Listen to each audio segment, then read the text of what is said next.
Hallelujah praise the lord கர்த்தருடைய பரிசுத்த நாமத்திற்கு மகிமை உண்டாவதாக. இன்னைக்கு இயேசுப்பா நம்ம கொடுக்கிற வார்த்தையானது சங்கீதம் 120 சங்கீதம் அதனுடைய 1 வசனம். என் நெருக்கத்திலே கர்த்தரை நோக்கி கூப்பிட்டேன், அவர் எனக்கு செவி கொடுத்தார். ஆமென். இன்னைக்கு இந்த வீடியோ பார்த்துட்டு இருக்கு உங்ககிட்ட இந்த வார்த்தையின் மூலமா இயேசுப்பா பேச போறாருங்க. விசுவாசிக்கிறீங்களா? என்ன சொல்றாரு? இது வந்து சங்கீதக்காரன் பாடின சங்கீதம். அவர் சொல்றாரு, எனக்கு உண்டான நெருக்கத்துல நான் யாரை நோக்கி கூப்பிட்டேன்னா கர்த்தரை நோக்கி கூப்பிட்டேன், அவர் எனக்கு செவி கொடுத்தாரு அப்படின்னு சொல்லி சங்கீதக்காரர் பாடியிருக்கிறாரு. இன்னைக்கு நம்ம நெருக்கத்தின் மத்தியில, ஒரு வேதனையின் மத்தியில, ஒரு கண்ணீரின் பாதையில நம்ம நடக்கிறோம் இல்லையா?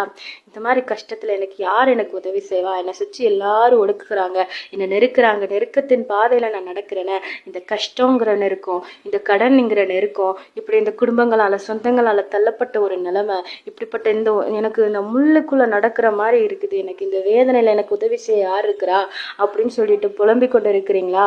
நீங்க புலம்பாதீங்க. உங்க துக்கத்தை சந்தோஷமா மாற்றுறதுக்கு ஒருத்தர் இருக்கிறாரு. நம்ம என்ன பண்ணணும்? தேவனை நோக்கி பார்க்கணும்.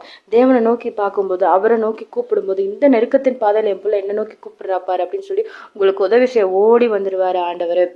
இஸ்ரவேல் ஜனங்கள் அடிமையா இருக்கும்போது பார்வோன் ராஜா யாத்திராகமம் 1ஆம் அதிகாரத்தை நீங்க வாசிச்சு பார்த்தீங்கன்னா தெரியும். கடினமான வேலைகளினால் அவங்கள என்ன செய்வாங்க? ஒடுக்குவாங்க, அடிமைப்படுத்தி வச்சிருந்து பல கஷ்டமான வேலைகளை கொடுப்பாங்க.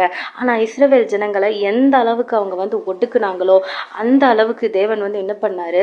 அவங்கள பழகி பெருக பண்ணாரு, ஆசீர்வதிச்சுட்டு தான் இருந்தாரு. எந்த அளவுக்கு இன்னைக்கு நம்ம உலகத்துல வாழ்கிறனால நமக்கு பாடு, கண்ணீர், கஷ்டம் இதெல்லாம் வரும். ஆனா அதெல்லாம் எந்த அளவுக்கு நிரந்தரமே கிடையாது.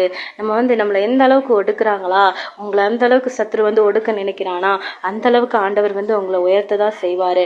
அவரை பாருங்க, அவரை சார்ந்து நில்லுங்க. கர்த்தர் தாமே உங்களை ஆசீர்வதிப்பாராக. ஆமென். God bless you.